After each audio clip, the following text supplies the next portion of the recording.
익숙하지 않는 이름, 지명 이름 읽으시느라 수고 많으셨습니다. 저도 이 이름, 지명 다 이게 구체적으로 족보가 어떻게 되고 그 내용 잘 모릅니다. 그 주석서에서도 이 한 사람 한 사람 설명해 내는 것도 쉽지가 않고요. 그래서 오늘 그 내용을 보시게 되면 여기에 등장하는 인물들 한 사람 한 사람 그리고 어떤 지명의 이름들에 대해서 공부를 한다기보다는 이 열왕기상 1절에서 19절까지 있는 이 말씀이 좀 뭘 얘기하려고 하는지에 대해서 그 큰 그림을 오늘은 좀 살펴보려고 합니다. 어제 우리가 살펴본 대로 그 지혜로운 솔로몬 재판 이야기를 어제 함께 나눴죠.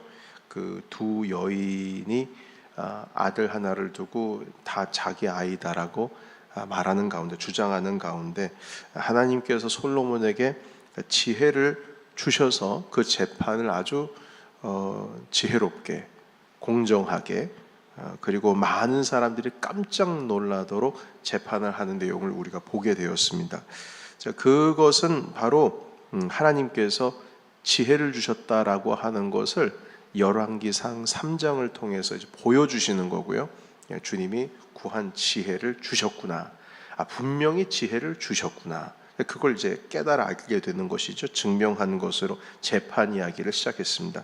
그리고 오늘 읽은 이 열왕기상 4장의 말씀은 솔로몬이 구하지 않은 것도 주님이 주셨구나. 그걸 증명하는 겁니다. 주님이 구하지 않은 것도 주셨다. 그러니까 솔로몬이 통치에 있어서 이제 왕이 된 후에 그 어린 나이에 이미 중앙 집권, 왕정 정치로서의 집권을 다 끝내버렸다. 이제 다 그냥 꽉 잡았다. 이런 내용을 보여주고 있는 겁니다.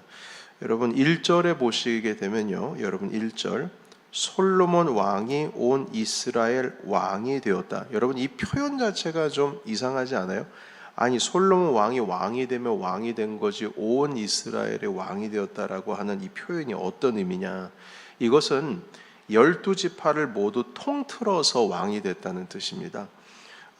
여러분 12지파를 통틀어서 왕이 됐다라고 하는 것은 모든 지파의 인정을 받았다는 것인데 과거의 사울 초대 왕 때에는 사실 12지파 모두가 사울 왕을 지지한 건 아니었습니다.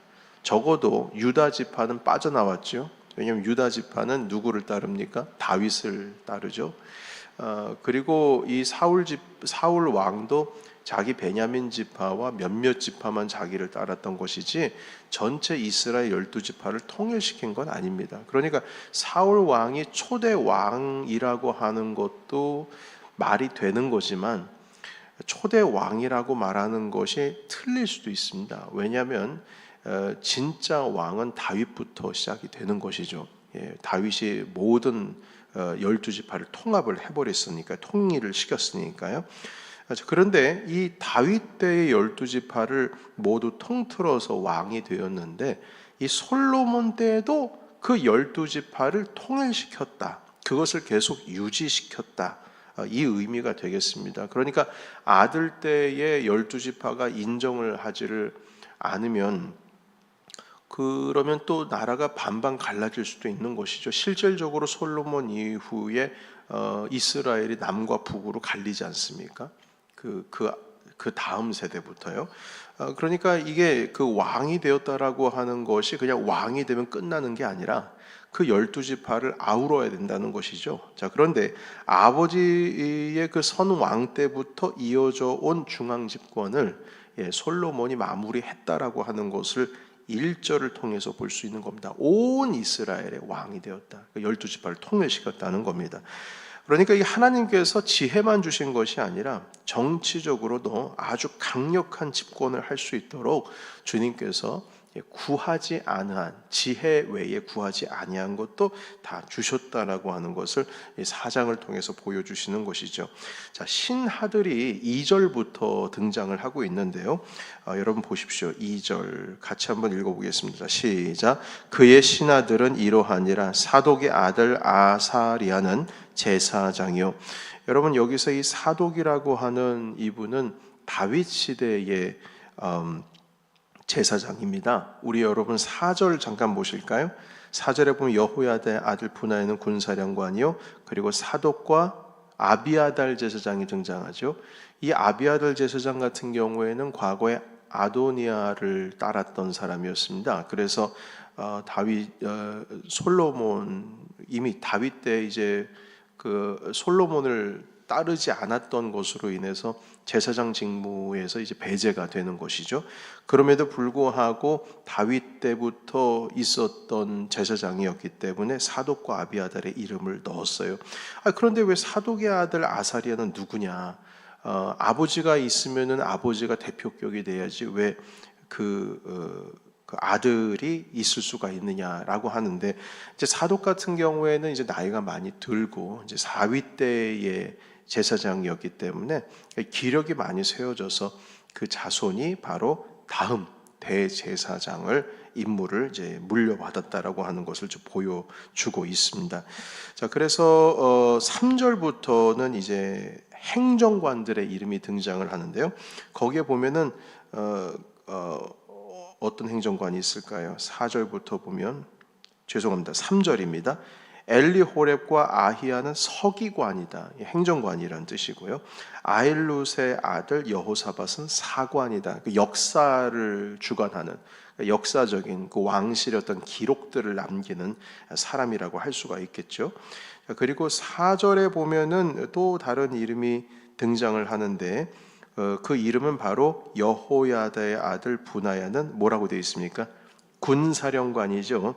이 군사령관 분하야가 한 일이 무엇이냐면 아도니아, 그러니까 솔로몬의 형, 어떻게 보면은 자기 스스로 왕이 되려고 했던 그 아도니아를 처단한 사람이 바로 이 분하야가 되겠습니다.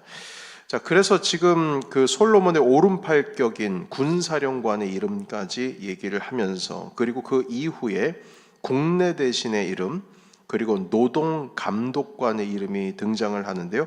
노동감독관의 이름이 누굽니까? 6절에 보시게 되면 아도니람이라고 하는 노동감독관이 있죠.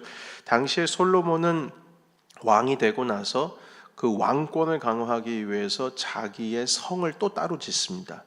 그리고 성전도 짓게 되죠. 그래서 이 노동감독관은 그 일을, 건축의 일을 하는 어떤 일을, 전체 일을 감당하는 사람이기 때문에 상당한 중요한 어떤 직책이 되겠습니다.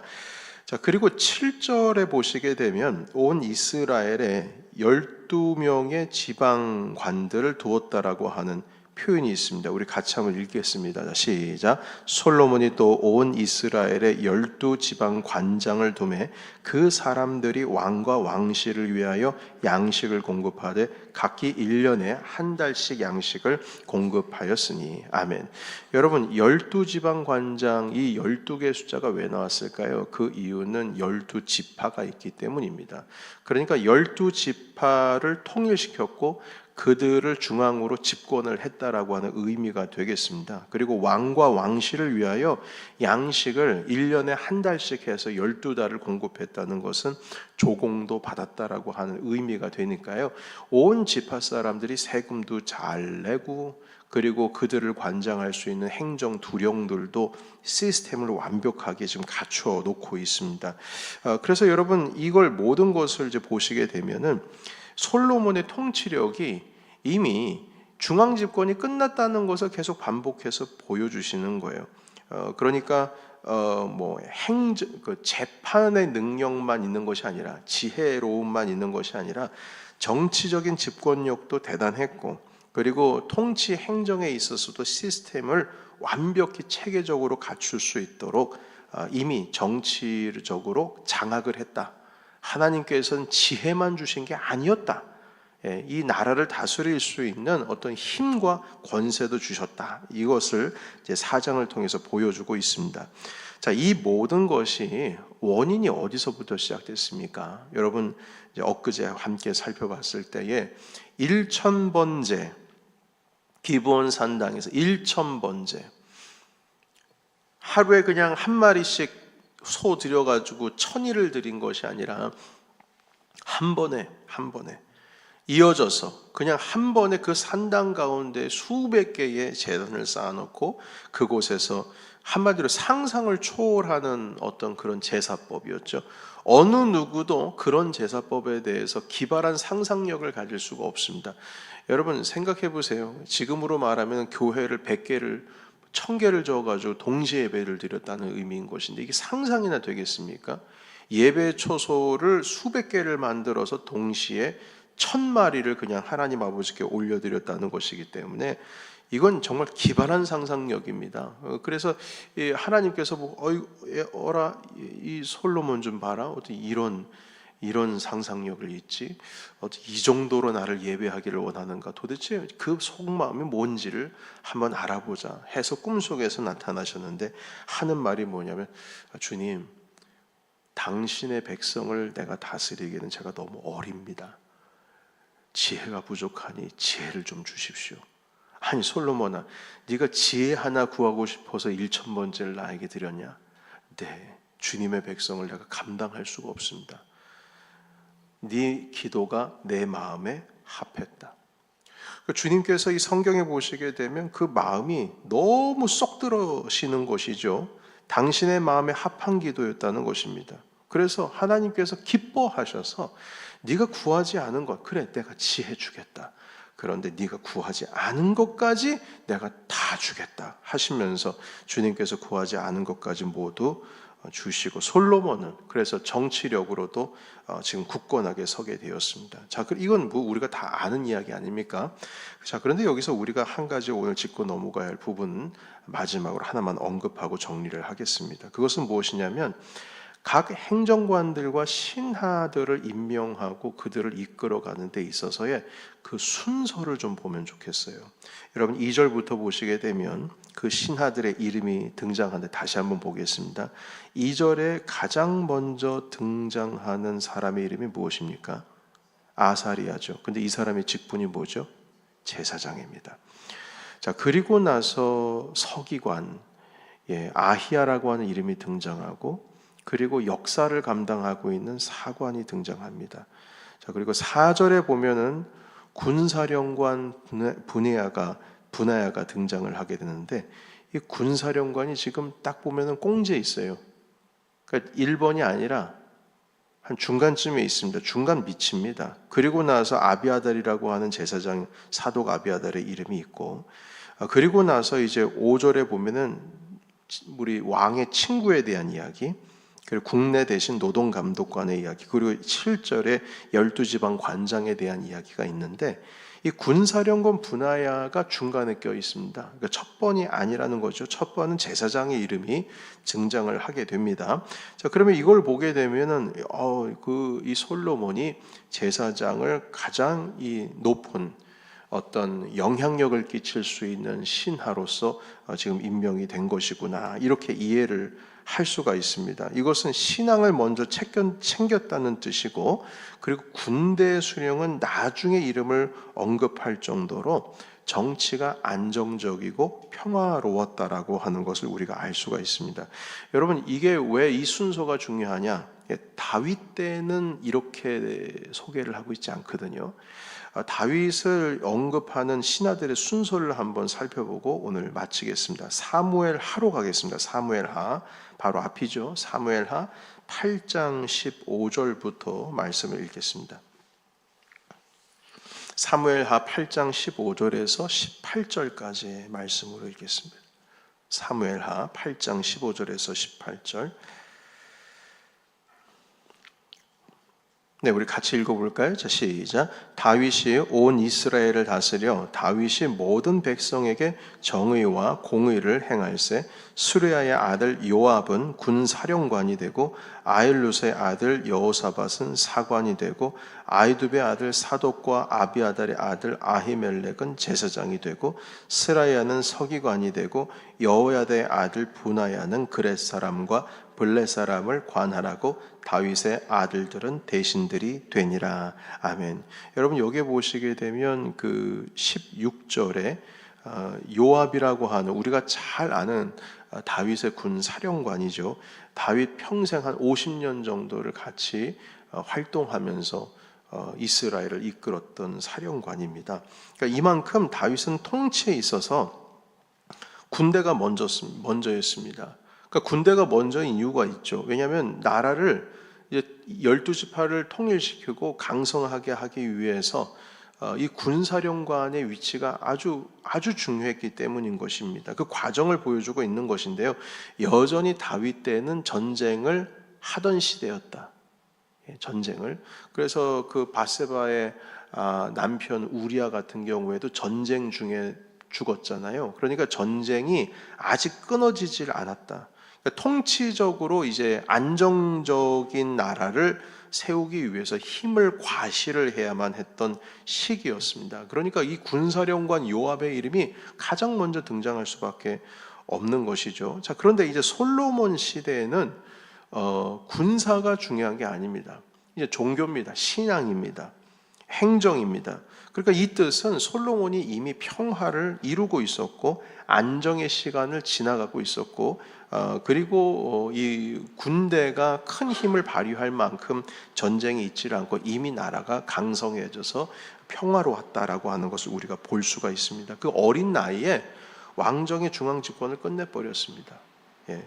그래서 여러분 이것은 우리가 다시 한번 이 하나님께서 약속을 솔로몬을 위한 약속을 이루어 주시는 것을 보여주게 되는 것이죠. 그 약속의 시작은 1000번째 제사에서 시작이 되었습니다. 그런데 그 1000번째의 목적이 내 백성, 내 목숨, 내가 나이가 어리기 때문에 이것으로 인해서 내 부족함이 탄로가 나면 어떻게 되며 자기의 형도 자기를 인정하지 않고 그리고 다시 전복시킬 수 있는 기회를 노려보고 있었는데 그래서 결국에는 형을 이제 처단한 거지 않습니까? 이런 상황 속에서 내 목숨도 위태롭지 않을까?